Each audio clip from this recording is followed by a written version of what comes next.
तो देखिए इस प्रश्न को भी हमें बिल्कुल सॉल्व नहीं करना है, सीधा ही हम ऑप्शन से आंसर देंगे। कैसे देंगे, ध्यान से समझिएगा।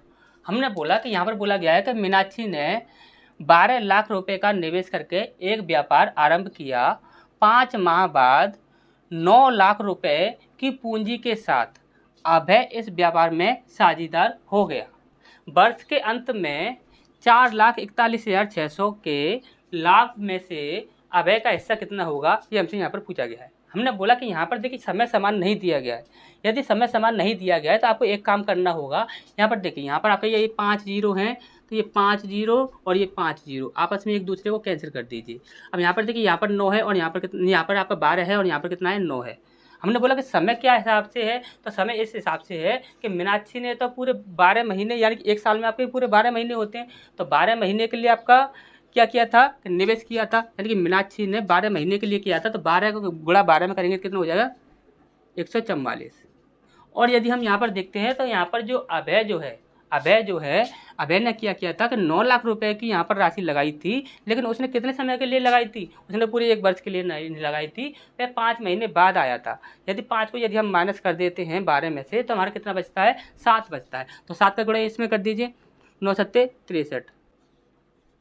अब यहाँ पर हम देखते हैं, 9 से इन्हें काट देते हैं, 9 सत्ते 63 हो जाएगा और यहाँ पर हो जाएगा आपका 9 एकम 9, 9 छक 54। यानी कि रेशियो कितने का बन रहा है, 16 का और 7 का। हमें किसके लिए पूछा गया था, तो हमें पूछा गया था किसके लिए, अभय के लिए। तो अभय के लिए पूछा गया था, तो हमें सिर्फ किसका रेशियो चाहिए, अभय का चाहिए। तो अभय का रेशियो कितना है, 7 है। तो हमें और किसी चीज़ से मतलब नहीं है, हमें सिर्फ 7 से मतलब है। तो 7 से जो संख्या डिवाइड हो जाएगी वही आपका आंसर होगा, 7 से जो संख्या डिवाइड नहीं होगी वह आपका आंसर नहीं होगा। तो हमने देखा कि यहाँ पर हम देखते हैं 7 चौक 28 हो जाएगा, यानी कि यहाँ पर आपका 2 बचा। 7 या 21 हो जाएगा, यहाँ पर आपका 6 बचा। और 62 7 के पाड़े में आएगा नहीं, तो ये हमारा आंसर होगा नहीं। अब इसके बाद यहाँ पर नेक्स्ट देखते हैं, तो यहाँ पर हो जाएगा 7 एकम 7 कर देंगे यहाँ पर, तो हमारा हो जाएगा 3 और 3 6 बचेगा। 7 नाम 63 होता है, तो यहाँ पर आपका 1 बच जाएगा और 7 दूनी 14, यानी कि ये पूरी संख्या आपकी 7 से डिवाइड हो रही है, तो यही हमारा आंसर होना चाहिए। लेकिन हमें और ऑप्शन भी यहाँ पर चेक करने होंगे। अब यहाँ पर हम देखते हैं, तो यहाँ पर देखिए 7 एकम 7 हो जाएगा, तो यहाँ पर आपका कितना बच जाएगा, 5 बच जाएगा।